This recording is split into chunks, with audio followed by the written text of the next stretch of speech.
Right. And I almost forgot to record this thing. Okay. Roger, what do you have for the treasurer? No report, Joe. Thank you, sir. Juliana, what do you have for recording secretary? No report. Okay. Mickey, what do you have for Corsec and GU editor? For corresponding secretary, I did check the mail and we got two very lovely thank you cards. One from SCCI for our donation of $1,100 and another from Walker County Fire Rescue for $1,200. They're really sweet. I think I was waiting for this meeting to just announce it, but I'm going to post them on Facebook so everybody can see. But that's it for corresponding secretary. And for Georgia Underground, same old, same old. I would really love some new contributors. I don't know if everybody's been keeping up with the Georgia Underground, but our last issue, I think we had something like 10 or 12 submissions and they were awesome. So I'd love to keep that up. I'd love to see some fresh people. John, you're really cool. Maybe you could, yeah, I see you. I'm looking for gear reviews. I would love it if somebody could write a fiction piece for me. That would be super cool. So please just send those. I need them probably by the end of, like the end of May. So we've got a couple months to get creative, but that's it. Thank you. Thank you, Mickey. Anna, is it still true that you have no report for public relations? I did remember that the NSS work weekend is on, I think, April 15th weekend. And I do know that we do need a lot of volunteers for that because it is a big gutter job. And Maureen really stressed the fact that we needed a lot of people at the headquarters that weekend. So if you're available, then please show up for that. I don't think I have anything else. And you did say that was for April 18th. Do I remember that? April 15th. April 15th. Okay. Hannah, the elections are going on right now. Yes, correct. Thank you. So the elections, NSS election, board of directors election is also going on currently.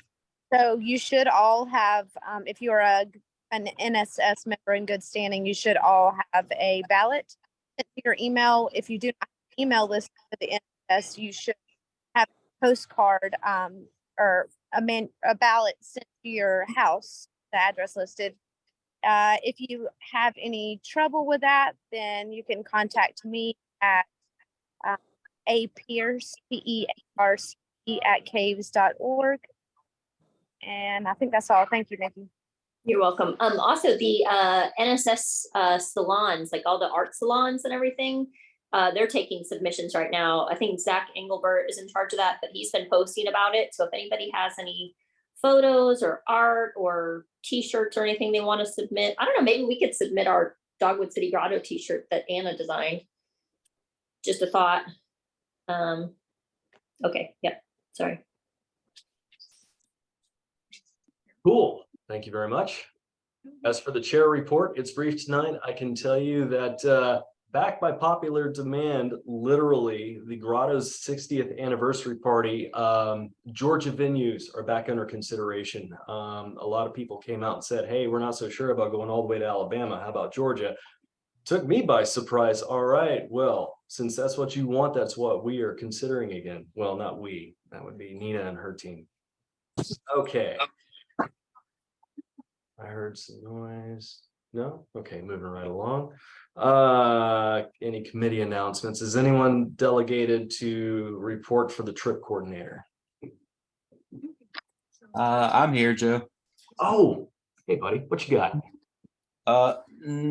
Well, I'm gonna start with a shout out to all of our trip leaders from last month. We had 4 grotto trips on the calendar, and we had the Guffey Cave cleanup trip. So we had a stellar month last month. So thank you to everybody who led a trip. And we just had a trip to Cemetery Pit that went out. It didn't actually fill up because it was kind of a last minute trip, but from what I understand, they did end up going. And if anybody else would like to lead a trip this month, we're always looking for more trip leaders, and very appreciative to any trip. It doesn't have to be a big trip. It doesn't have to be a beginner trip.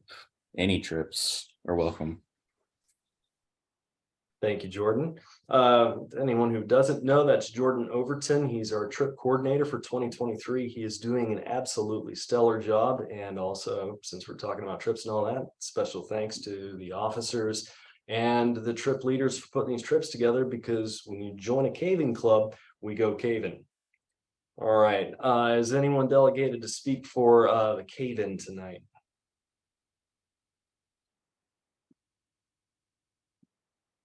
Going Hey, once? Joe, this is Julie. Yes, ma'am. I'm on the cab, so if nobody else is rushing forward, I can certainly speak. We'd appreciate it.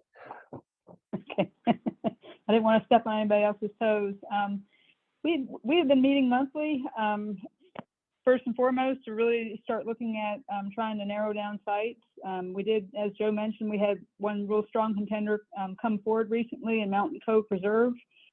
We have not made a physical site visit out there yet, but what we're trying to do is put together a timeline where we narrow down the substantial amount of sites that we do have as possibilities, and looking at that data that we also receive back from the membership to kind of help us form a recommendation to the executive committee.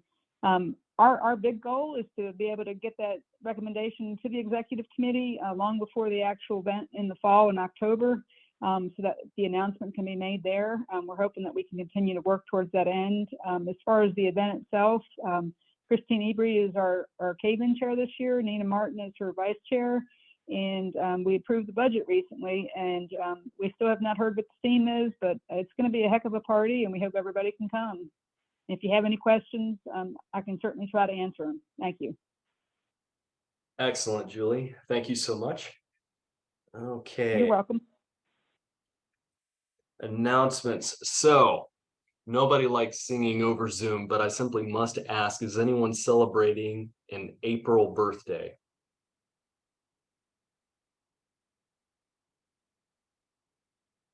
I'm willing to bet that somebody is, but no one wants to hear that song over Zoom. I understand what's going on here. Okay, moving right along. Officers, are there any other acknowledgements we need to make? Going once, going twice. Is there any business that we need to go over? Going once. Probably the auction, Say again? probably the auction. We do have an auction coming up this year. I don't think any decisions have been made about that just yet. But everybody will want to, oh, somebody else make this announcement. I'm not doing this very well.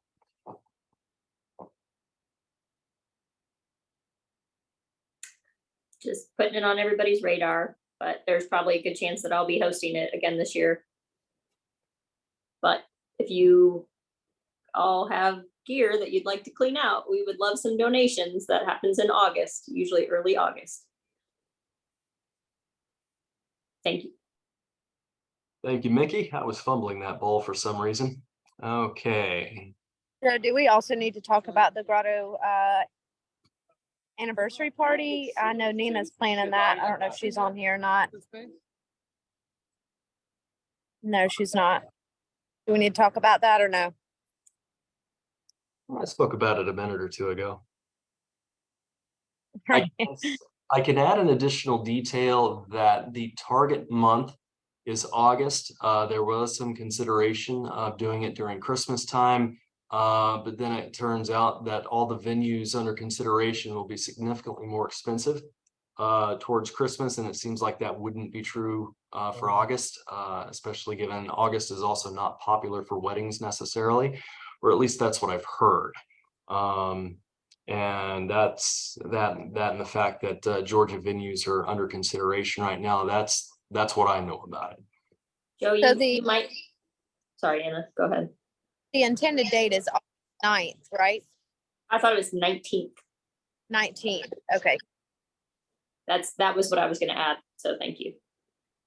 Now I need to point out, Nina, I was just on the phone with Nina about that, and this is all tentative, so nothing's Nothing's fully hashed out yet. But that's the idea.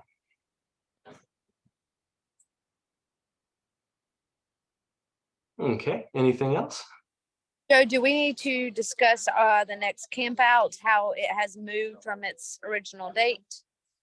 Absolutely, go into it. So Sarah is actually taking place the same weekend that our usual May camp out takes place, and also is taking place at the same place that our May camp out is taking place at. So we're going to move it. I think we decided on the third weekend of May. So that will be May 19th weekend. We'll be doing our camp out at Caver's Paradise, and we will have the photographer Nathan Williams presenting. So if you're able, come join us. Thank you. And that is, how much a person is that now? I don't know if she went up in price. Was it 5 or 10 for camping? Last Last I heard it was 5. 5. Okay. If that price goes up, we will inform the membership of that. Cool. What else do we have?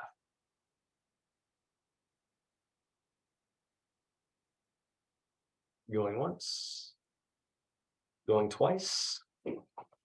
All right, moving right along.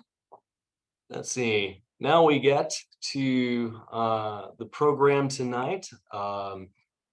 Dogwood City Grotto proudly presents Mikael Toye. Mikael, are you ready? Yes, can you hear me? Yes, you should have the ability to share your screen now. Yes, I'm working on it. So I have a surprise. I have some friends along with me who went on the trip. Oh, here, let me, there we go. I have some friends here. Oh, there's Rebecca. Oh, let me turn the blur background off. That might help. There we go. So there's Clarice, and we were part of the 3 members who went on this trip, and they'll help me present today.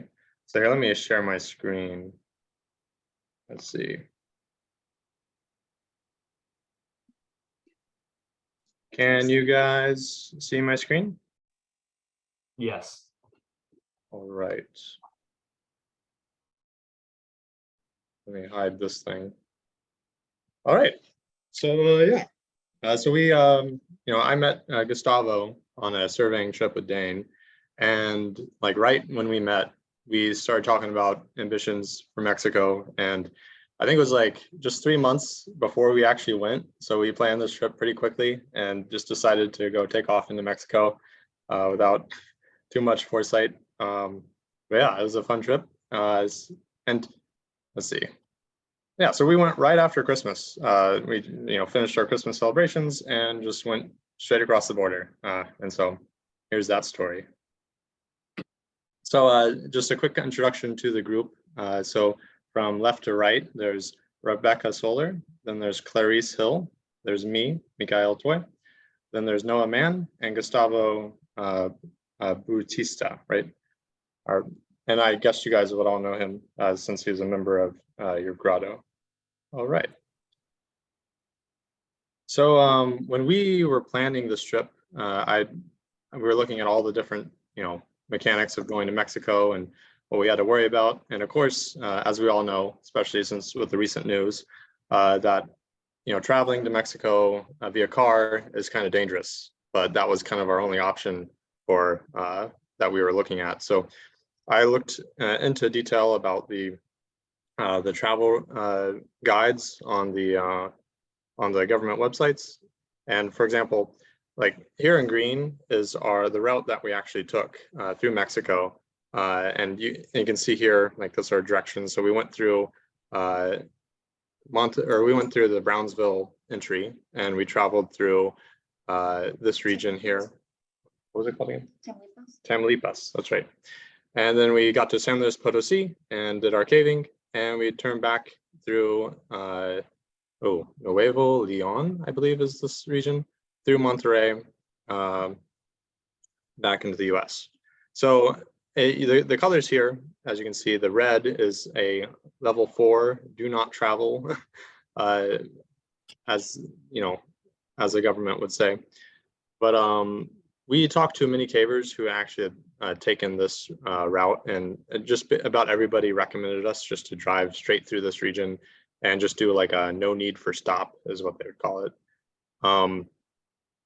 And so we did do that drive and had no problems. And actually, and I'll talk about this later, the only problems that we did have were in Monterey. We'll get to that. Also, we had a plan for the rope. So we didn't know exactly the rope situation, but we were going to bring our own rope. And Gustavo actually bought a rope too. So we were bringing 2 ropes that were both long enough to do golondrinas, and then some auxiliary rope just to help us get over the lips. And also we wanted to make sure that we were prepared to do a pit of such depth. So we had lots of training and lessons with Fantastic and practicing rope walking up those, because we had previously only been doing frogging, and we weren't that experienced with rope walkers, but we definitely wanted to make sure that we had rope walkers for this trip. And also just like food and clean water was something I didn't really expect to have to deal with, but in Mexico, none of the water that you get out of the faucets and whatnot is drinkable. So we had a plan for how we were going to get that water, and what we just brought along these 10-gallon drums of water to prepare. Oh, and I have in the lower right-hand corner here a whole bunch of ropes. And so Paul, a caver I'll talk about later, he's actually who we stayed with, and he actually will provide you ropes, and you can go stay at his house, and he will, for a price, and he'll lend you the ropes. That good size ropes for all the different pits down there. So that's very helpful, so that you don't have to lug ropes like we did to Mexico. So you can actually just fly there and rent a car and go stay with Paul and have all the stuff that you need, all the big stuff you'll need. Cell service. So we wanted to keep in contact with people in the States and whatnot, just as for safety reasons. And many providers like Verizon, for example, I just had to pay like $10 a day to get coverage in Mexico. Or actually, wait, no, Verizon, I don't think I even had to pay. I think that's already included. So, but other services, you might have to pay an extra fee or something. But the cell service in Mexico, I probably better than I had in the United States. That's funny. So yeah, as long as you're not in like a super mountainous region, of course. Battery banks for various electronics, but also a good thing to bring along are like little gifts for the people who are taking you caving, the locals or people that you meet. And, this varies from, I think a lot of them, like there's a guy at Golondrinas who we gave some coloring books to for his niece. And there's a lot of people were looking for like dynamic rope and other like caving gear, like helmets and things like that. Some older gear that were still, safe to use, things that we used, that we gifted people just to show our appreciation. Sure. I would say on the food side, I think that we over prepared on the food that we had. I was very worried we knew that the shops would close generally around dark, and if you're returning late from a caving trip, not being able to find food. So we did bring a lot of snack food, most of which was eaten, but it was a sizable amount that did take up a lot of our car. I think that we probably underprepared on the battery banks, because by the end of the trip, most of us were averaging around 11% on our phones for battery. Believe it or not, they have food in Mexico and it's pretty good. So I encourage people to take advantage of that if they ever do a trip like this. It's very cheap. Yeah. Yeah. So kind of what I was doing specifically for just traveling to Mexico, but also for driving, right? Obviously you'll need your passport, but you also need something that they call the multiple immigration form, or FMM. And that's about like $30 per person. And you tell them when you're entering and leaving Mexico, that kind of thing. And that's something that you can get at the border, and you can apply for it online in advance. Now, if you're driving a car across the border, specifically to, something that's, if you're driving it to a state that's further, that's not touching the US border, then it gets more complicated. So basically, first and foremost, like you'll need Mexican car insurance, because no US companies that I know of are going to cover your car if it gets into a crash in Mexico, or they're not going to cover the liability for whoever for the other party in the crash and whatnot. So that's something that is pretty important, is getting Mexico car insurance. And the company that I use was Sandsborns, and that's something I've heard a lot of people using, and so that's why I chose it. Also, you'll need your title and registration. I'll just bring them both for good order. You might only need one, but it's they kind of play it loose there, and I'm not really, I wasn't really willing to take chances, so I just brought them both. And it actually has to be in your name too. So that's another issue I had, because the van in the right-hand corner, I was going to borrow from my parents. How I convinced them, I'm not exactly sure, but I was able to do that. And to officiate it, I actually had to get the car in my name to cross the border with it. Yeah, so thank you to them. Then you also will need a temporary vehicle importation permit, which I think they take about $500 out of your account as like kind of a hold on the account, so that if you don't cross back across the border when you say you will, then they'll start they'll keep that money, and I think they'll actually start charging you more as well. But after after all was said and done, and we crossed back across the border, they gave me all but $70 left and back, and that's kind of dependent on how old the car is that you're crossing the border with. But yeah, and we took a Toyota Sienna, which was plenty spacious for our 5 members, and it was just barely enough to make it over some of the roads that we had, and we'll get to that. And also just pesos, and I'll just say about 600 USD, but convert that to pesos through your bank before you leave for Mexico. And I think it will wind up being yeah, so one USD is about 20 Mexican pesos. So yeah. Oh, and the car insurance company or not car insurance, but the people that you get temporary vehicle importation permits through is the Banjacito. You can also get that at the border. And we actually did that. We got our importation permit and our multiple immigration form at the border, but you can save a little bit of time and a little bit of a headache of worrying whether you're going to actually be able to find people at the stand by just doing it all online first. So that's something I'd recommend, but something we didn't do with our 3 months of planning in advance. And I'll give it to who's cool. Thanks. All right, so our drive. So 5 people showed up at the doorstep of this very house around 9 p.m. I would say. Our plan was to leave around midnight to avoid a lot of the traffic and to get into Brownsville in mid-afternoon, so we could go to sleep early and then cross into Mexico fresh and early at 5 a.m. I believe the next day. But since everyone arrived at 9 p.m., we actually left at 10:20, I believe, and started our drive all the way through. It was a lovely little drive. We arrived in Brownsville, very helpful town. We were able to pick up a lot of the last minute necessities that we were worried about. We grabbed some bungee cords to fix our rope walkers and a couple other things. Our drive through the Tamaulipas region to Aquislan was pretty uneventful. Our border crossing at 5 a.m. was definitely the right time to cross the border. We were more or less, waved straight through. We were the first people in line at the Banjacito, able to get all that done in I'd say about an hour. The biggest issue was filling out forms was what took the longest time. Yeah, all in all, our drive there was very uneventful, very smooth.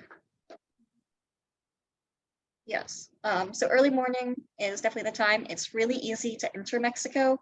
They more or less wave you through. You pay $5, I believe, in cash to exit the US. It's a lot more difficult to enter the US. We'll discuss that more. As we were driving through the Tamaulipas region, Oh, Marietta.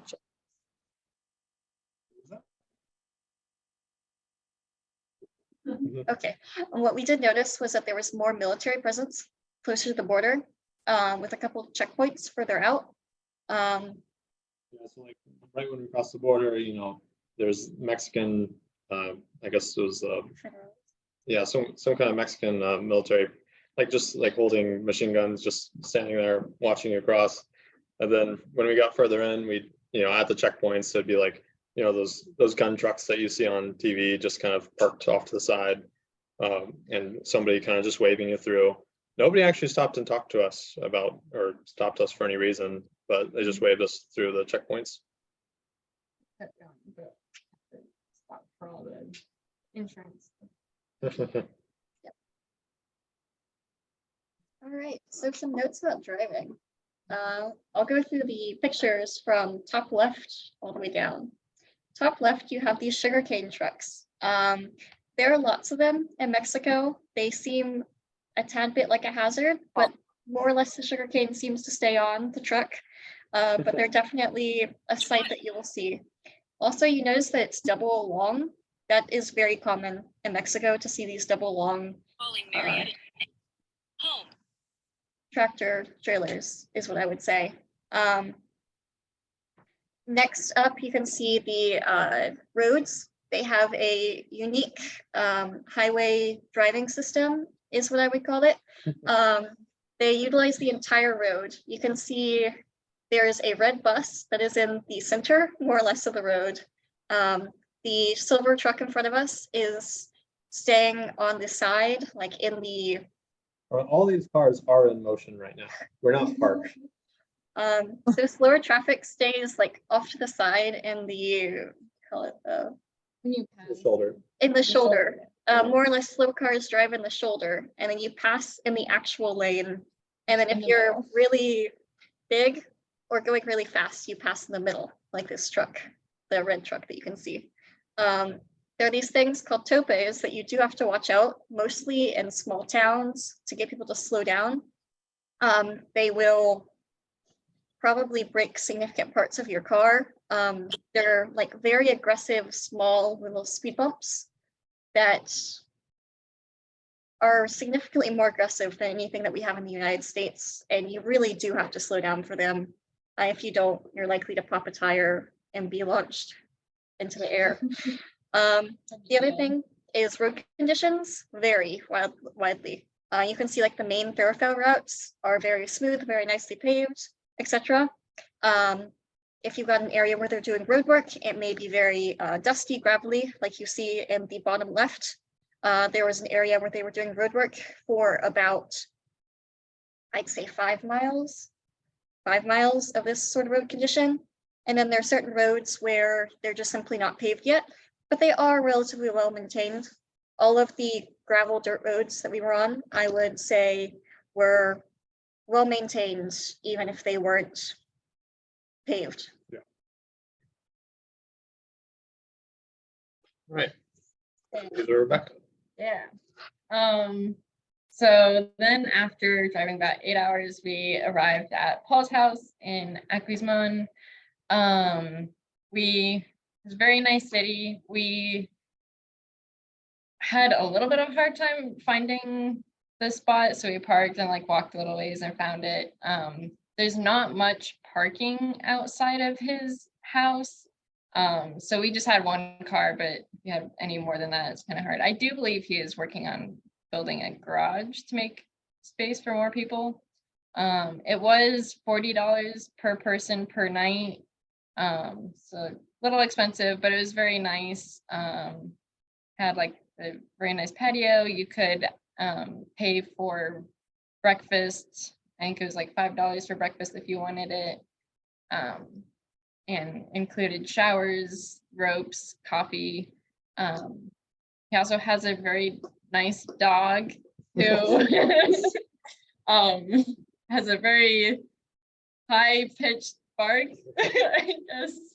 So be aware of that, I guess. I wasn't really expecting it at first, but you get used to it after a while. It's pretty friendly. I mentioned on Paul. So Paul is an American who I believe lives in Ohio, and he makes a drive down to Mexico every year. So he goes to that Brownsville crossing like we did through Tamaulipas.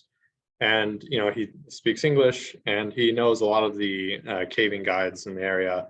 And he kind of also, you can ask him if he can kind of, if you can ask him if he can be a call out, for example, if you're going to a cave and would like somebody to keep tabs on where you are, or worry if you don't come back to his house. So that's some, and so it's kind of like it's really nice to have like a known variable in this equation, because like when we went to Mexico, we had no clue what we were going to expect except for Paul's house. So those are, and he's always like, and he's working on this house a lot, so he's always making improvements, and it should be pretty nice. It is pretty nice. Yes. Does laundry for you. Oh yeah, that too. Has a laundry machine and all that. Right. Here are some more on the left. We have more pictures of his house. There's this really nice patio that you could go out and eat, hang out. He had a tape measure where we were able to double check the length of our rope. Or I guess that was when we cut the rope. We measured out like 300 and cut it. Yeah, so that rope that we brought, that was the length, or it was actually Gustavo's rope. We ended up cutting it so that we could use a piece of it to do a shorter pit. After we did. And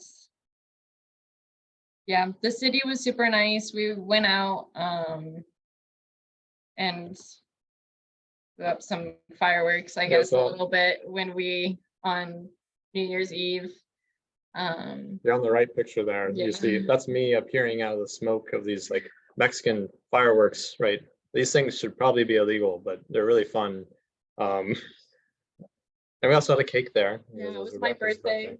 After the first cave that we did, so we went out to town and got a cake for my birthday. It's very good. But yeah, just Paul's house is like surrounded by this like little tropical paradise, so it's a really cool place to stay. And there's us in the center. With a little artistic map he has of the area.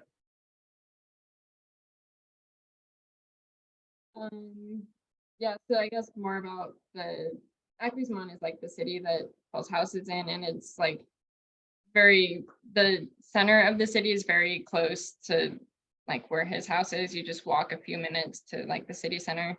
And there's lots of different shops, there's different people with like carts outside selling food, or there's different shops for clothes or for food. We tried quite a few different places since we were staying there several nights. Really good food too. Very good food, yes. Cool, nice town. They had lots of lights set up, I think from Christmas still, but I think they have that a lot anyway. All right, so here's a video real quick of the New Year's Eve experience we had, which might be as a shock to some of us who live in bigger cities. So, I'll let it play.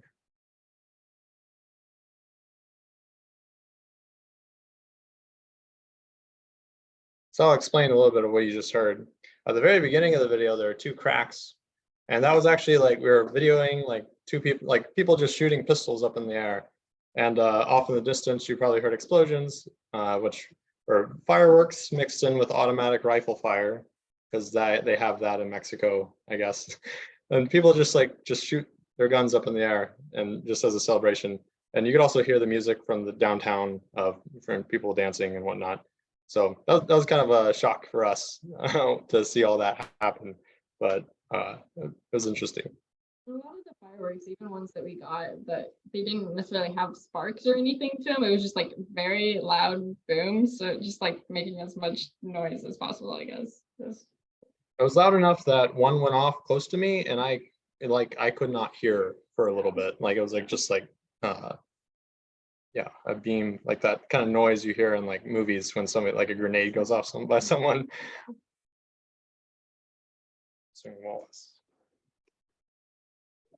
All right, Sitting into Wallace was probably my favorite cave that we did. It was a very wonderful choice for our introductory drop. One thing that we were warned about were the bees there. Many people suggest you wear white, many other things, but we'll get into that later. You take a paved road up to, they have a whole tourist like stand where you pay the entry fee, which is 100 Mexican per person to rappel. I believe it's less if you just want to go hike up there. Then you pay for a guide, which was around 600 pesos, I believe. He just sort of takes you there and shows you where you're supposed to rig, and keeps track of your rigging at the top while you're down there, because they do have tourists coming in and out. Not really close to your rigging, but always nice to know there's someone watching out for you. We rigged on the low side of the drop, as the high side is now closed. You rig first to one tree and then do a tree blade to another tree. And from that second tree, you can tell that the drop is free hanging. Very nice. We borrowed a rope from Paul, I believe, for this one. The drop is approximately 500 feet, and I believe that we borrowed around a 600-foot rope, which was more than adequate for this. Yes. As far as fun things about it, you can see that it sort of looks like a shoe. It is actually a very immensely large cave, if you look down at it. And there is a second drop that is unstable, so you're not able to go down there. But if you did take the second drop, I believe it's another 600 or 700 feet. But you can tell that all the rocks are very prone to falling. One thing to note is I did not see the bees. However, people who climbed out later than me, whenever the sun started hitting the sides of the caves where the hives are, the bees started to come out and be more active. We were given some directions to a restaurant and did not find a restaurant.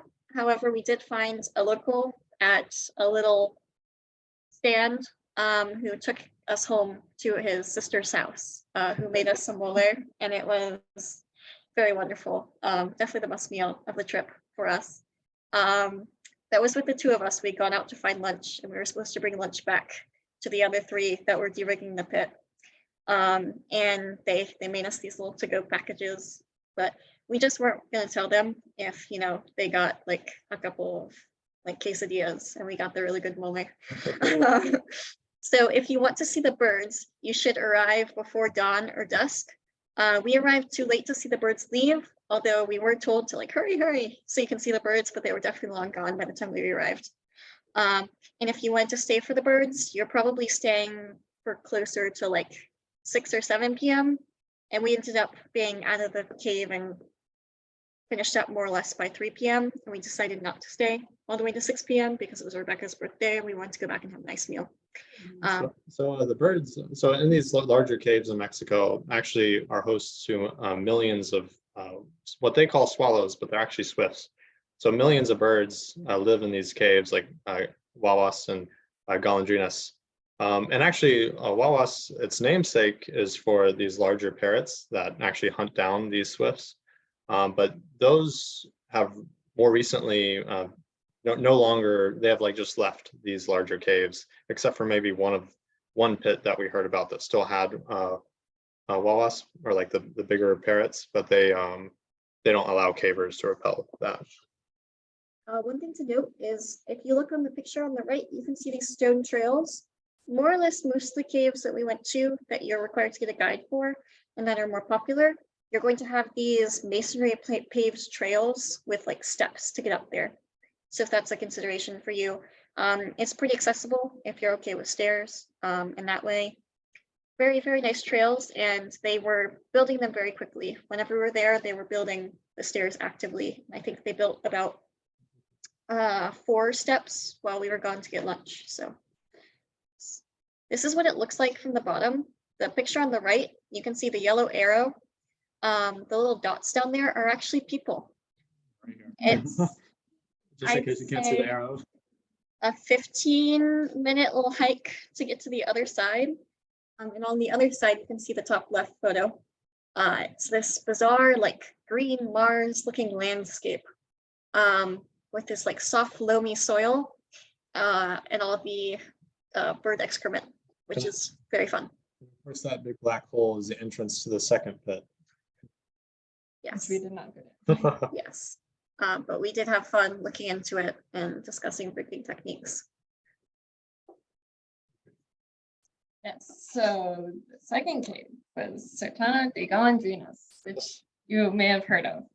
There was the road to get there was all paved. I guess it was 350 pesos per person to rappel.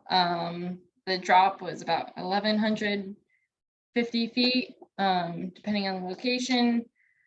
There were a couple of different rigging locations. There was one that you could do a relay off of a tree, and that made it free hanging. And then the other rigging that we did was over a lip. We brought an auxiliary rope to be able to get over the lip due to like the weight of the rope. And then once we were over the lip, we changed over onto the main one that went the rest of the way down. You had to hire 2 guides, one at the bottom who was the first to go down, and then one to carry rope and to wait at the top. Yeah, we had a time limit because we had to be out of the cave before the birds came back. And so we had to be out by like 2 or 3 p.m. So we had to get down there. We explored as much as we could in the little amount of time that we had, and then had to start climbing out the 1,100 feet of rope. So a note on the birds. So they're pretty serious about protecting these birds. As I said, like the larger parrots that they used to have there no longer. Like a guy at Caver's Paradise was just telling me how when he went back in like the 80s, he actually saw like the giant parrots chase down the swifts while he was on rope. But since then, those giant parrots have left, and they think it might be due to human activity. So they're really trying to protect them. So you can't go into the cave until the birds have left the cave for the morning, because they fly out every morning. And then you have to be back out of the cave before they come back that night, or else I'm told they'll just pull up your rope and leave you down there until the birds have entered the cave. Then they'll throw back down the rope for you to climb out, and they'll charge you a whole bunch of money for that. So that's kind of a big issue to work around for that is, and if the birds don't leave because if it's too cold, like it was for one of us one morning, then you just can't go down at all. And the what was it? About the birds. I'll get to the point if I remember it. But yeah, so that was the bird issue. And I guess some fun information was that Gustavo and Noah ended up bouncing Golondrinas 3 times in one day. Not sure if I could do that, but good for them. On the way there, or like on the hike there, there's vendors and stuff that sell juice and little mementos and like little purses or bags that say Golondrinas on it. It is a decent hike with just lots and lots of stairs. So you get a little warm up before climbing the deep pit. And if you want to watch the birds coming or leaving in the morning or coming back, make sure you get there before dawn. We ended up missing it when we first got there because I just got there too late to watch the birds fly out. And then I believe we watched them come back after we climbed out. And the picture on the right is a picture of Golondrinas. Although like, it's just like, not even your eye, like, you know how they say pictures don't do something justice? Well, when you're at the bottom of Golondrinas, even your eyes don't do it justice. It's just like, at the bottom, it just looks like a normal tag pit. Because like you just like you trick yourself into thinking that it's smaller than it actually, or yeah, smaller than it actually is. So it's but then like you try to walk to the wall and you just never get there because it's just so long of a distance. It's just scaled up by so much. It should be noted that this picture on the right is a panorama, actually. That's Yeah. why the exit looks weirdly off to the side. Yes. Yeah, that's the only way to capture the cave. And that is all of us holding Gustavo at the bottom of Galachinas. Oh, and here's a picture of the birds. Or video. Yeah, so this is them re-entering the cave during the afternoon. This is why they want the dynamic ropes, is they have tourists, they like tie them up with ropes and then let them look over the edge. That's Rebecca and I freaking out the staff, I'm quite sure. Yes, yes, Do they still have the altar at the bottom? they do. Oh, yeah, they do, yeah. We have a photo, but I don't think it made it with its way into this presentation. Okay. There's also a memorial to a base jumper, I believe, in the bottom. Um, Oh, and you cannot do the rest of the cave, I believe, without special permission. Yeah, I don't know exactly how you do it, especially with the bird schedule, but like doing the extra 500 feet, that is like in addition to the main Galanginas pit. I'm not, yeah, you'd probably have to pull some strings or pay somebody some extra pesos or something. When we first got there, I was kind of surprised at how many people were there, because just finding parking, like the whole road around it was just lined with cars from the amount of people that just go to watch the birds leave in the morning. So probably could have gotten there earlier to watch the birds and like get some better parking, but Especially when you're parallel parking. So here's another cave that we did called Socavone. And in my opinion, like this was like the only cave that we did that actually felt like caving. Actually, this was probably the only time we turned on our headlamps. And because like these giant pits have light at the bottom of them all, but Socavone was a little different. The road just like the other pits that we talked about so far are all pretty touristy in the sense that they have like, you know, the paths and the paved roads and whatnot. Socavone did not. It was a rough and rocky road that I paid for, and I'll tell you about that later. But it was a pretty difficult road to get through, but you know the Sienna made it, and it was about like a 650 to 700 foot drop. It's kind of hard to tell because we didn't really know which side to rig to or where the best rigging point was. And that's why we would just recommend hiring a guide for this one. We did it without a guide, which is why we had such a fun time. But you know, we threw the rope down there, and I was the first to go down the rope, and it was just like a lip after a lip after a lip after a lip, and they all were rubbing, and it was like Paul had given us this giant rope pad, and we weren't exactly sure why this thing was like the length of 2 cars, and we were like, what are we gonna do with this? And we got there, and like it made sense. And also there's no trail here, so we were just like going to some coordinates on our map, and we were just like bushwhacking through the rainforest, like, you know, Indiana Jones with a little knife cutting his way through the jungle.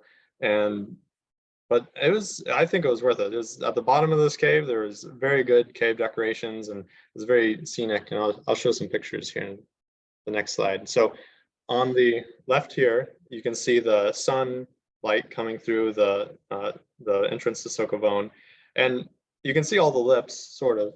But basically the pit is almost like it's like, you know, about as deep as Fantastic, but if you just like put it at an angle, so it just like kind of shoots into the ground at an angle, and you have to just go over each lip as you go. And the right side is the only picture that we got of like the entrance of the pit, so it's just surrounded by jungle, and trying to find like a clean place to rig was pretty difficult. But we eventually found like we rigged to like, or Gustavo was able to fix something up at the top of some trees, a smaller tree, to get a nice, mostly free hanging for the first like 200 feet. That's generous, Clarice says. Yeah, so at the bottom there are these very, very cool formations. Like here in the top left-hand corner, there's these like where the water hits the dirt and makes these little like cone shapes underneath like little pebbles and whatnot. And then there's the whole side, one whole side is just a whole bunch of flowstone, as you can see in the center top picture. And then here in the right picture, you can see the sun shining through the opening as well as because we were down there for a while, so the sun eventually moved so that we could see it through the entrance. And they were like something that looked pretty similar to cave pearls or like mud pearls. I'm not exactly sure. We didn't investigate them too much. So, and like there's these, in the center picture, there's some shells in a puddle. There's a lot of snail shells and whatnot. So a lot of interesting stuff at the bottom of the cave. And you know, I mean, we actually had to use our cave headlamps. That was fun. And here's the group waiting for me to go down all the lips. It took probably like an hour and 30 minutes or something, because 2 hours, 2 or 3 hours. maybe 2 or 3. Like every time I got to a lip, like I would have to untangle all the rope and then throw it back down so it would hit the next lip and tangle all back up again.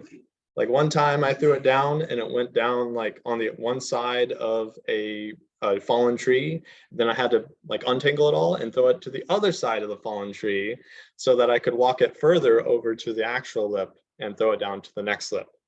And that's kind of how that went. And it was bad enough. Like we were really, you know, obviously the further I went down, I passed more lips, the more I was worrying about rubbing. And the way we actually handled that was worked fairly well. Gustavo rigged a redirect that saved us a lot of stress.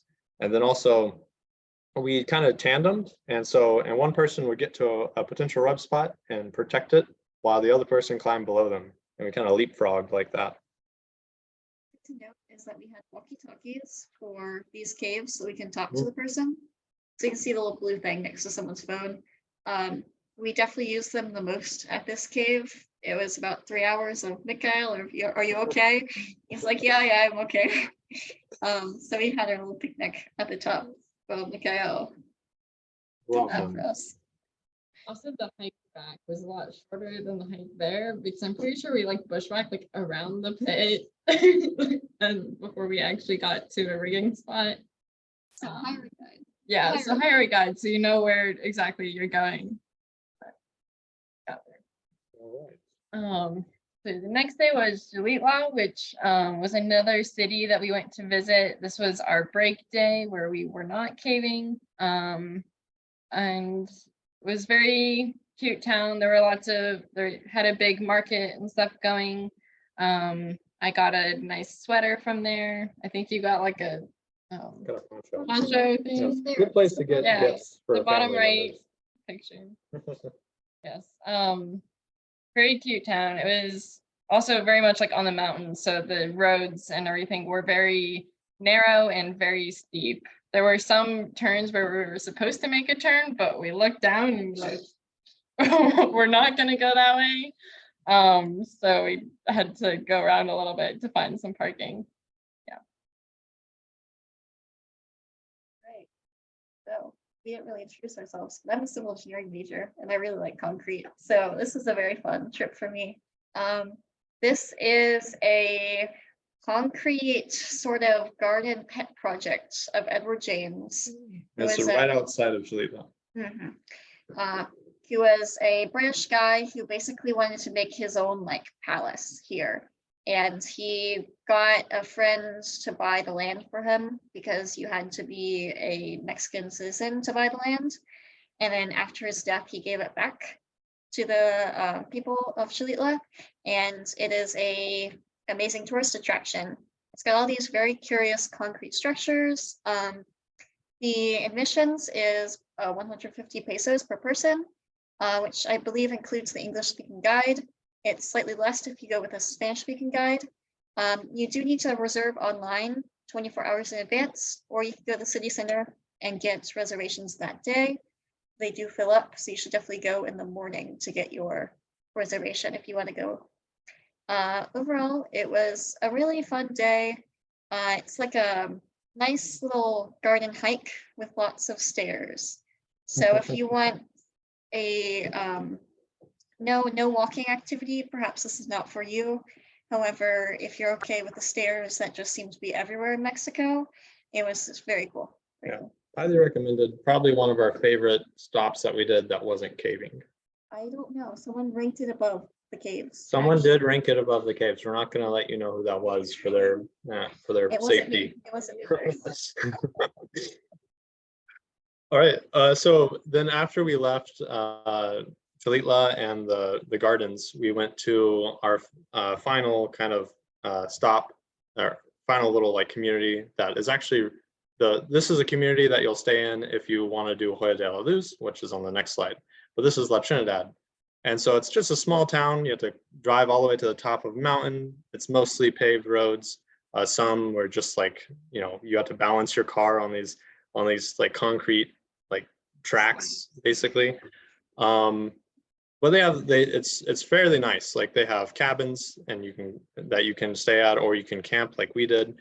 They have flexing dining hall hours, and it's like 100 pesos per meal per person. And their restroom situation is not the best, just like kind of an outhouse, but you know, it works. And you know, like I don't remember how much it cost for the cabins, but for camping, for example, it was around 200 pesos per night. Yeah. $10. Yeah, so we had a fire and we had lots of food, and they give pretty sizable portions. And we had somehow forgot to bring a tent, so we had to make one out of tarps. You could buy the firewood from them. Oh, yeah. That was like 20 pesos or something.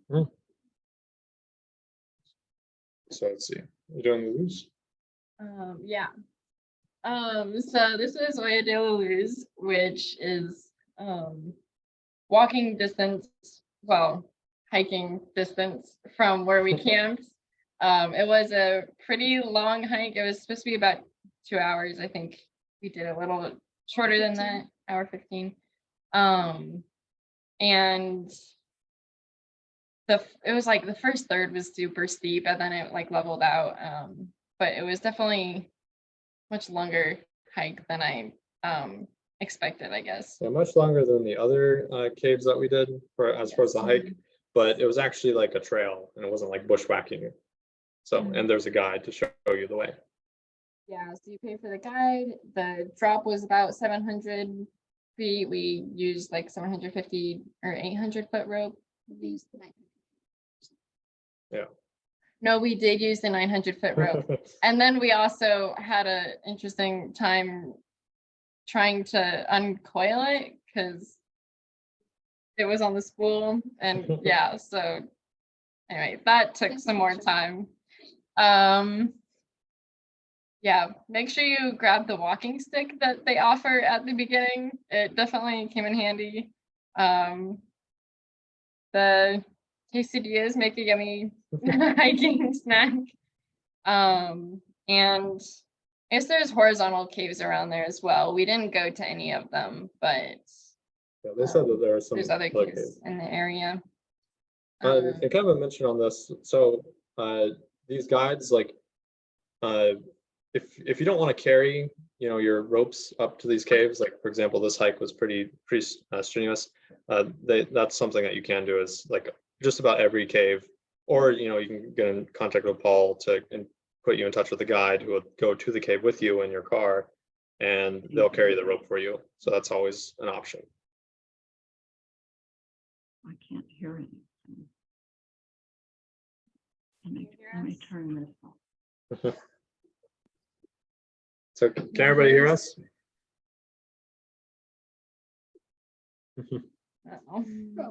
Yes, I can. Yes, Okay. I can hear you. So here's just more pictures of Hoya de la Luz. We did like the backup right to the side. Very, very beautiful scenery, the mountains all around us. That's again us holding Gustavo at the bottom of the pit. All very beautiful.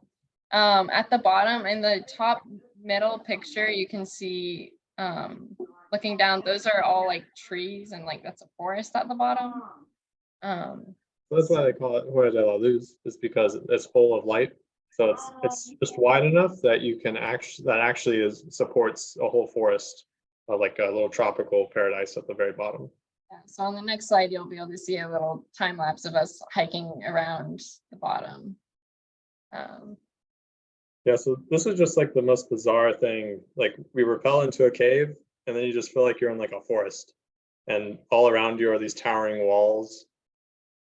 There we go, that's nice. And just like full-size trees. We were hiking around for a while. It just felt like you were still looking for the cave, but you were at the bottom. So It's actually a different type of forest. So you're up high in elevation. It's more of like a deciduous forest outside the pit. And then you go inside the pit and it's a tropical rainforest with completely different plant species. Very cool. Probably my favorite cave that we did. Now we have the Cascades de Tamu.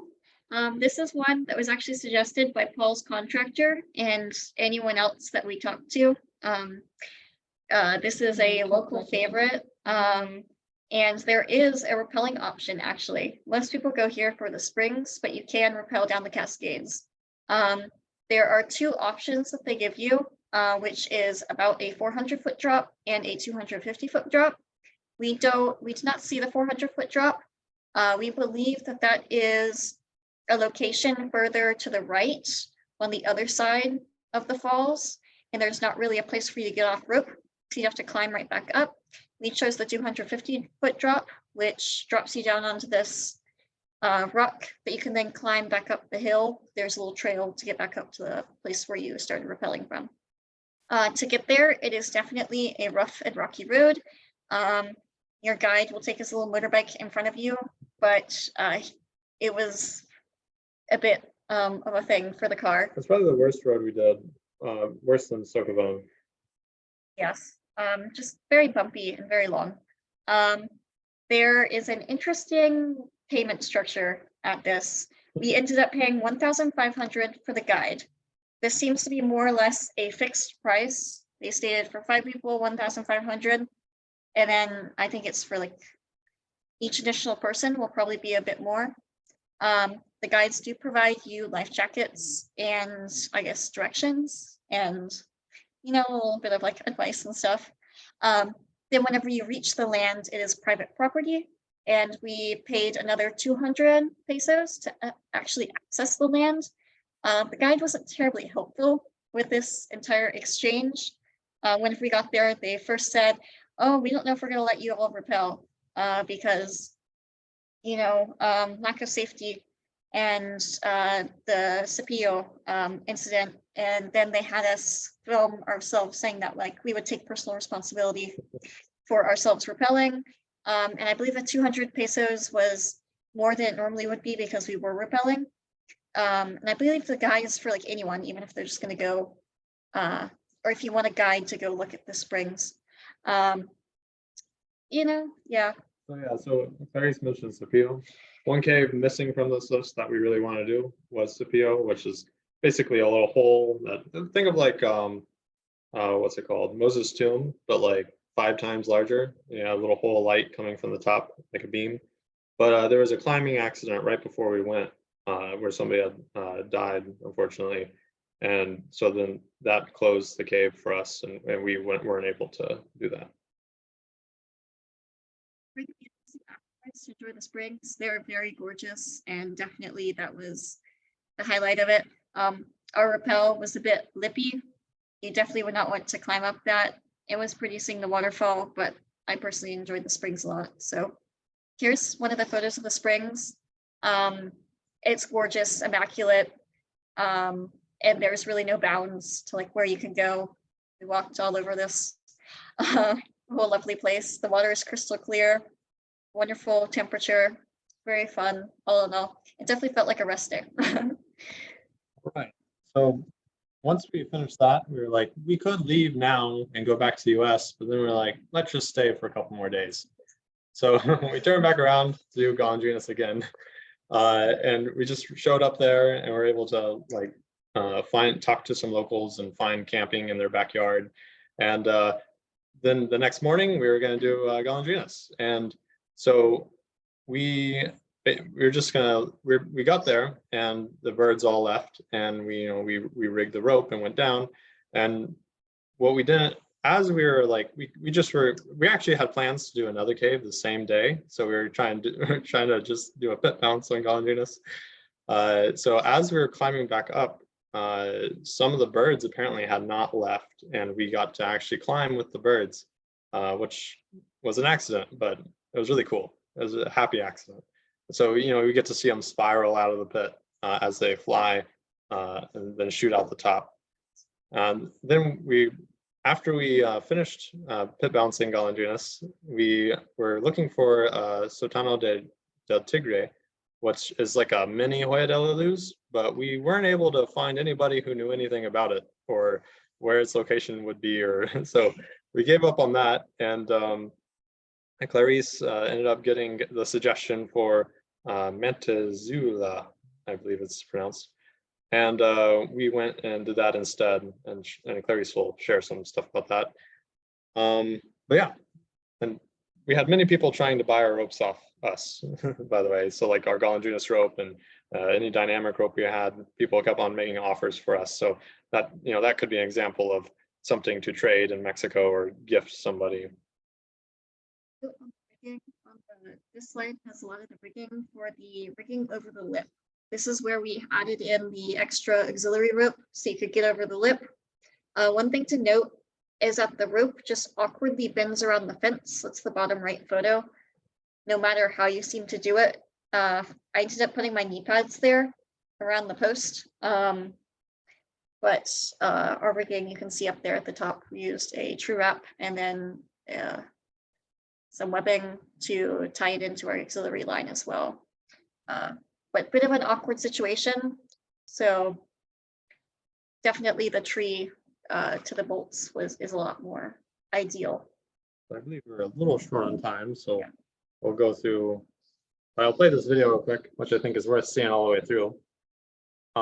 So this is me on rope in Galandunas. And so there you can see the birds flying out of top. You can see Noah on rope rappelling. And there's the bottom of the pit. That little white speck that you might have seen was perhaps a person. But I'll pause it for you so you can see the birds. Oh, that didn't work. But yeah, so oh, yeah, so it's not the ideal way, but yeah, so you can see the birds just spiraling out of the top of the pit. It's a very cool thing to see while we were climbing. And here's the whole crew, all very excited that we were able to do Galandunas. Happy. All right, so Montezuma was just suggested by one of the stops where we were attempting to find Sultana de Tigre. We paid 900 pesos to go in. I was the one translating rather than Gustavo, so it was a little iffy what we were actually going to do. They told us that they had 2 vertical caves, which ended up, they were vertical. We did 2 about 100-foot drops, but they have exits in the bottom too. So they just sort of dropped our ropes down after us, which was a fun through trip, I guess. I think this would be a really good like day trip, rest day activity if you wanted to do that. And they also had one more horizontal cave that we did not get to see. But what's really cool is that they have like benches in here and like walkways and bridges and many things in the caves. And we saw several people just sort of going through the caves as like transportation, and they have like water storage in one of the caves. And they also don't necessarily have a restaurant that's open, but they're quite happy to take you to someone's house for food that was offered. It's a photo. And here's Clarice on rope. It's a very nice photo from those caves. They're very pretty. So quick mention on Monterrey. So this was, I guess, on our way back. So this was our first stop on the way back. We stayed in a hostel that was very nice. We got there, we parked, we went into town. There was lots of lots of people everywhere. It was, they had like the Ferris wheel, I guess, and lots of shops and everything everywhere. There were people, there's like an ice skating rink. There was just like shops everywhere. The center of town had a lot of activity, very Right. crowded. So it's a pretty fun time. So then we went back to our hostel and Mikael can continue from here. Yeah, so we went back to our hostel and, we all got cleaned up for the night and whatnot. And I took one last, I was gonna go put my, my stuff in the car before I went to bed. And I turned the corner out of the door to go walk down the street to where we parked to see two figures, one standing by the car and one jumping out of our window. So I make a lot of noise and I run after them and they take off. And they leave me with this. So they shattered our window. They took maybe a couple $100 that we stashed in the car somewhere. And I think they also took some other folks' bag. They got Noah's passport. So we had that was going to be a headache. My purse with my credit cards and my license. So Yeah. I saw the notifications on my cards pretty quick of, oh, this person is trying to use your card. Got it shut off pretty quick. Well, that gave us a headache. We had to go get the window replaced in Mexico because it was just going to be cheaper if we did that. We had to go. Noah's passport didn't actually end up being a big deal. They just let us back into the country with them without a passport because they had a photo of his passport. So they did let him. So that wasn't that big of a deal. But yeah, it delayed our exit to Mexico, which put us crossing the border like Friday night after New Year's, which is not a good time to cross the border. Yeah, so like, I guess we talk about it a little bit on this slide, but yeah, we basically sat in line at the border for like 7 hours, waiting through traffic. Yeah. Was you gonna present on this slide? Yeah, that's Cool. mostly it. So we took what should have been the safer way out of Mexico, going through Monterrey, which was about 27 hours. The way in was 24 hours. That ended up being about 32 hours. We actually did do this from, 32 hours from Monterrey to Atlanta. We did this as soon as the window was fixed all the way through. We did not stop we stopped for food, but we didn't stop to stay anywhere. We just switched out drivers until we got back to Atlanta. We did stop at a beach in Alabama. That was very lovely. That was a nice But break. I think we were all happy to be going home for sure. We did have one slight problem with our fireworks, which We bought from are Amazon. definitely illegal in the US and to cross with them. So here's what they sound like. You can't even sound it. You can't even hear it.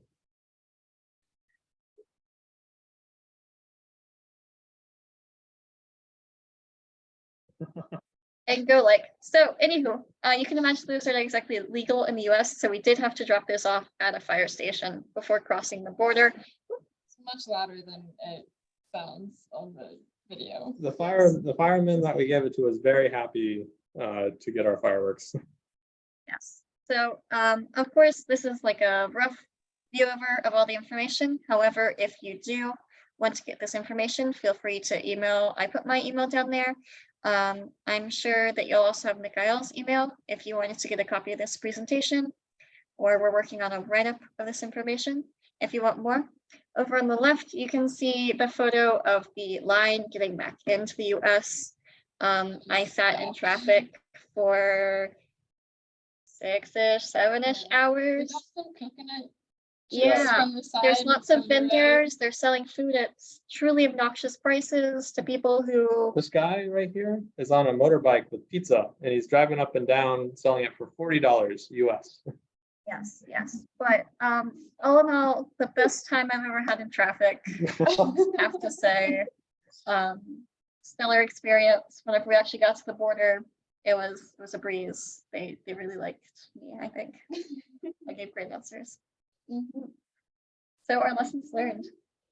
Yeah, so, just hire a guide and so that you can make sure that you know where you're supposed to rig and whatnot. And whether you'll have to go through lips or need rope pads. I'd definitely recommend that. Be mindful of those cities as what's that? When we got our car broken into, and we were doing something that I would not have done in Atlanta, so we probably should not have done it in Mexico, is how I would put that. Parking We on the parked side of the in street. the side of the street in a dark corner with no lights on it.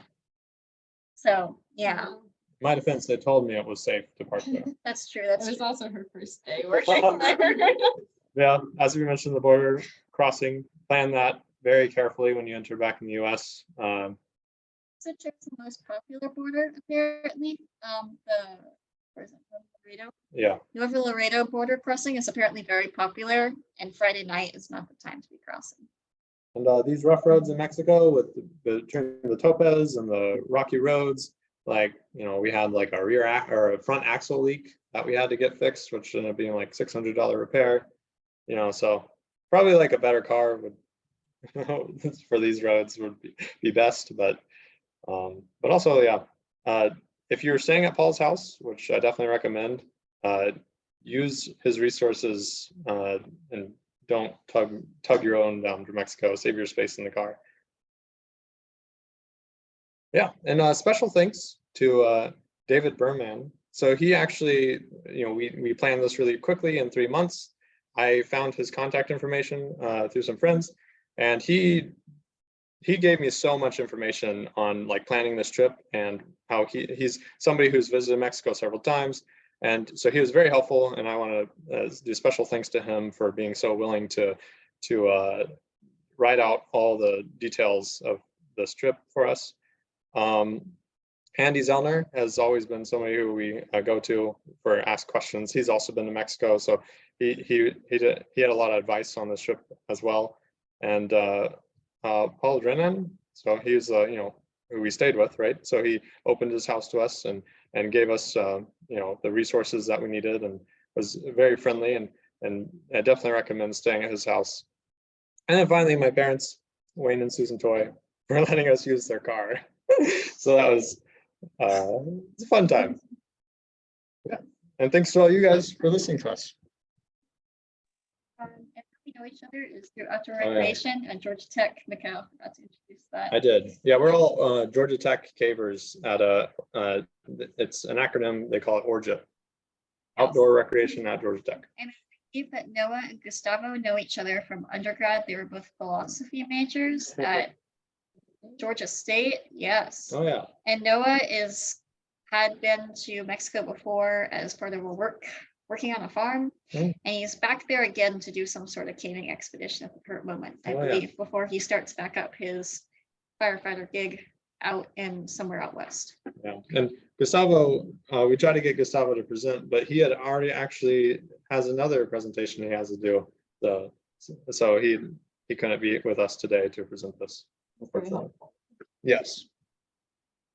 What an outstanding presentation. Thank you so much. Just extraordinary. Do you all have a little time for QA? If our questions? Yeah, we have time. Floor is open. Great job, guys. Thank you. Let's see. I'll keep it sharing. We might need to flip to the slides. Yeah, well done. That was awesome. Thank you, Sharon. Thank you. You're kind of like Cutting out a little bit. We can't hear you very well.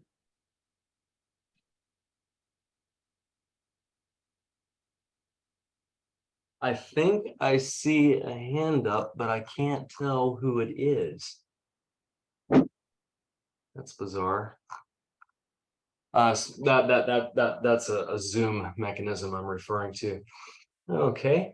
Are there any follow-up questions on this? So when are you going back? And a very nice report, by the way.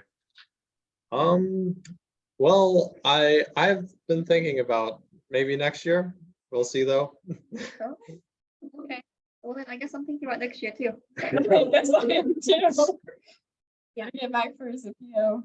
Yeah, we gotta do CPO. Maybe I'm gonna find And thanks for inviting me to thanks for inviting me to the seminar. So. Yeah, of course.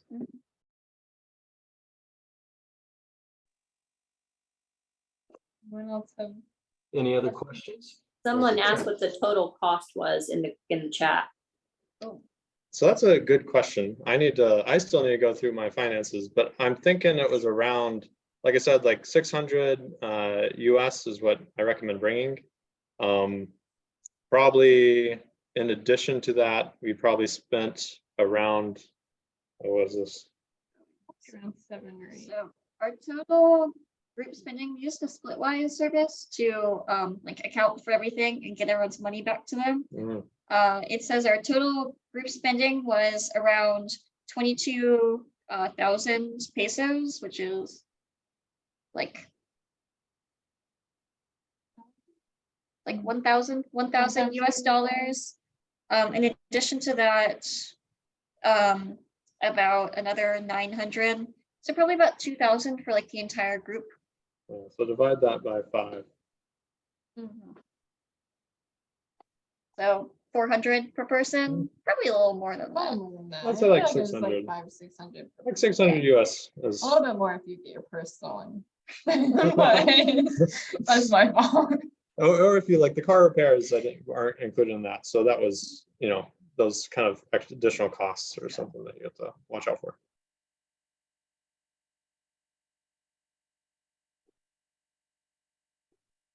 Cool. What other questions do we have?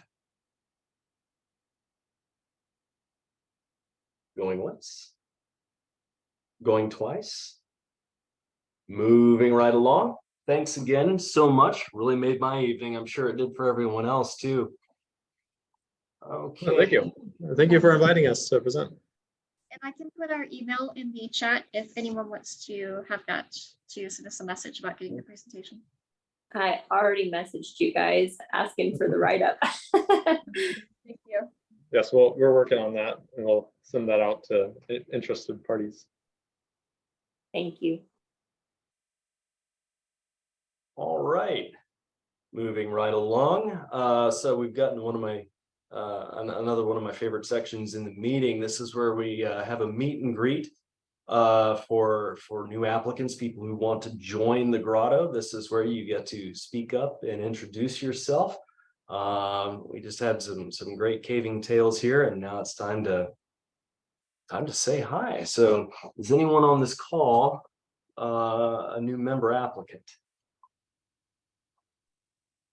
Hey, my name's Max. Max, let's see here. What's your last name, Max? Hoover. Max Hoover. Okay, I remember seeing you. So tell us about yourself, Max. Oh, not a whole lot. I do remodeling and I like caves. Remodeling annual. How did you hear about Dogwood City Grotto? I was just looking into the nearest one. Oh, right on. Did you get it off the NSS website? I think I got it straight off Google. Google. Nice. That's good to know. Cool. Well, we're glad you came and introduced yourself. Who else do we have that's new here?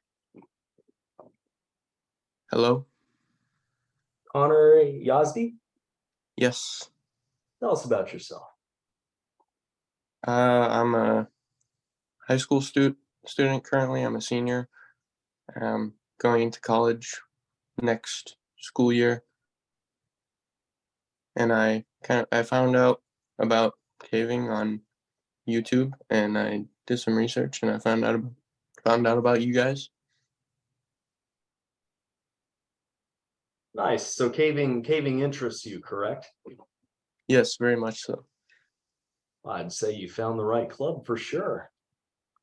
Well, thanks for introducing yourself, Connor. Thank you. Who else do we have that's new? Hey, how's it going? I'm Corey Alvarado.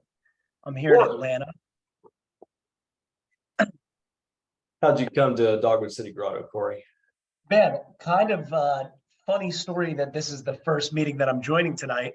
My wife and I are traveling to Mexico for our honeymoon, and we're going to be staying in Oaxaca for a few months. So I sell software for a living. I can work wherever. She has her own business. She's also exploring that remote life. So as I was diving in the things that we can do in Mexico, we're going to be staying on the Oaxacan coast, but Sistema Huatla, I don't even know how to pronounce it. Sistema Huatla. Huatla. Anyways, obviously that came across my radar. And I have never caved before, but I am a very avid hiker. I used to have a roommate back in my early 20s who was a big caver, and I have a touch of claustrophobia. I don't like things around my head, so it's always kind of steered me away from caving. I've been to Carlsbad, and I've actually been to hey, what was that cave called? Pettyjohn Cave up in northern Georgia. So just hiking around, we did that. Anyways, man, I was just looking for a local grotto and came across you guys like 2 days ago and signed up for this. Super entertaining story today.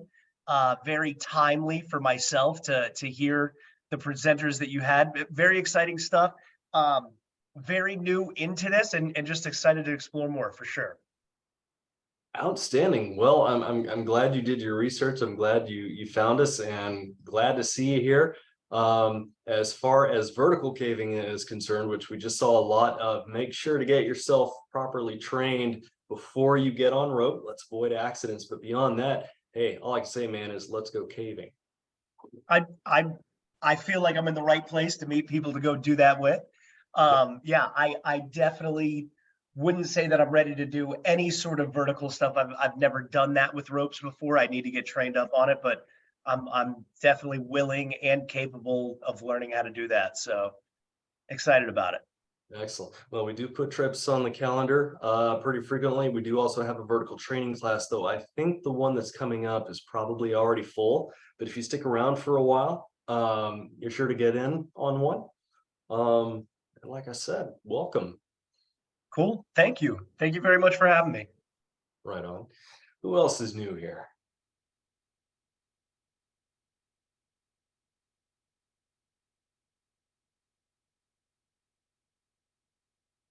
Do we have any other new applicants on the call tonight? Going once, going twice. Okay, I believe that's all of them. So since we do have new cavers on the call tonight, I get to read over what I call the Cavers Code. This came from a member of the Honor Guard for Dogwood City Grotto. Title is Cavers Code. Can you keep a secret? We pride ourselves on being on the down low. Cavers don't broadcast these special places on social media to protect them. Caves are special, and if you want to know more about caves, you'll find us. And so you did.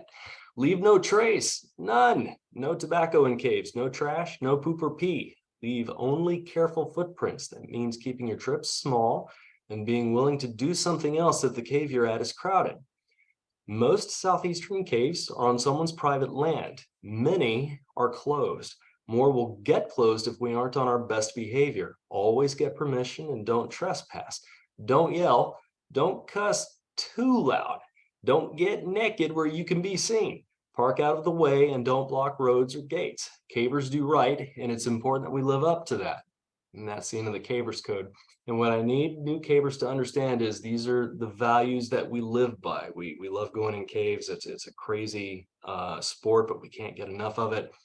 And this is how we do it here in the Southeast: conservation and preservation. Okay, moving right along. Let's see. Great for joining the Grotto. Don't forget to join the NSS. That means you get to be a full member of DCG, as well as their various perks here and there with respect to being an NSS member, including going to the Tag Fall Cave-In, which is DCG's yearly event. Let's see, new members should be aware of our rental helmet program. We keep 2 sets of rental helmets. It's $5 per weekend per headlamp helmet combination. I keep a set here in Marietta, and then Brent and Nancy Allenbach also keep a set over in Gwinnett. And then also, the Grotto has a library over at Andy Zellner's. His name has already come up tonight. He has that library. He takes very good care of it. And if you reach out to him, he could help you look for something, for example. Let's see. That concludes all the stuff I need to go over with new cavers. And then, hey, I guess we got a minute or two. Does anyone have a caving story they like to tell? Who went caving?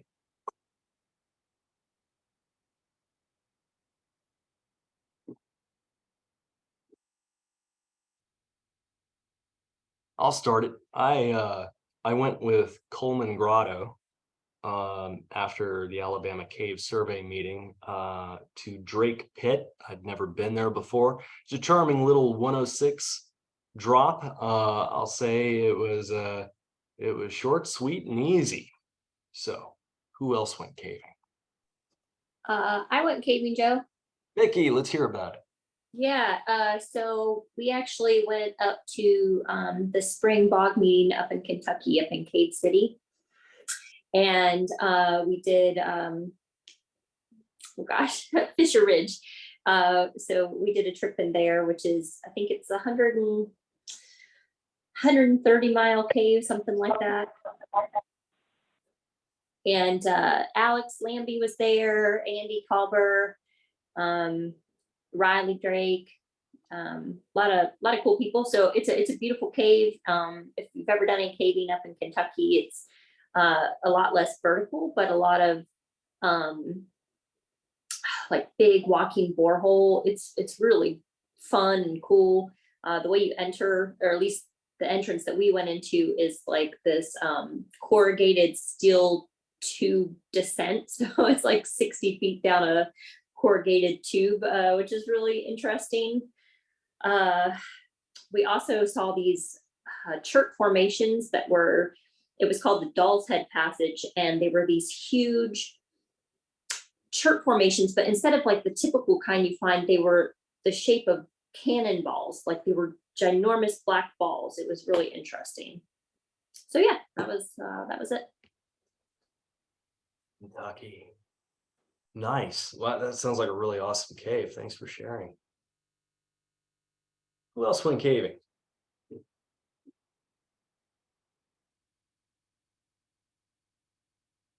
Going once? Hey, Joe. Julie, go for This it. is Julie. Hey, I haven't been caving due to recovering from surgery, but I do want to point out to you and everybody else on this call, all caves on Land Trust and North Alabama properties, which does include Drake Pit, Trent Chasm, several others, does require a permit. We ask that you please provide at least 48 hours in advance. I'll follow up with your trip leader. He's well aware of that. So I'm not calling you out, Joe. It's just, it's unfortunately becoming a really, really bad habit people are having right now, not pulling permits for the Land Trust caves. And, you know, I'll even say, like 2 years ago, I had a situation with another preserve manager from another organization. And I just asked him, how would you feel if I went in an SCCI cave without a permit? And he's just like, well, that wouldn't be good. I said, well, that's exactly what I'm trying to make my point on. They're doing us a wonderful favor, letting us access their caves. NSS and Land Trust members have access to their caves. NSS doesn't have to pay any insurance premiums for this privilege, but please, let's not abuse it. I do know people are going to Land Trust caves all the time from posts on Facebook and ACS narratives. So I'm trying to update those narratives to let everybody know, and please give me at least 48 hours. I cannot take last minute requests because I'm not on email 24/7. Thanks. Thank you, Julie. Wow. So right after I read the Cavers Code, I find out that I actually violated it unwittingly. It's very important to get as much information as you can about the cave that you're going to, just to make sure that there aren't any mistakes like that. So I'm glad she pointed that out. Okay, did anyone else go caving? Going once? Going twice? Well, if you're not going to tell me, I hope you'll tell Mickey in a submission to the Georgia Underground. How about that? Let's do it that way. Okay, there's nothing else on the agenda tonight, so thanks everyone for being here, and the chair motions to adjourn for the evening. Second. Listening for objections, going once, going twice. We are adjourned and good night. Good night, y'all.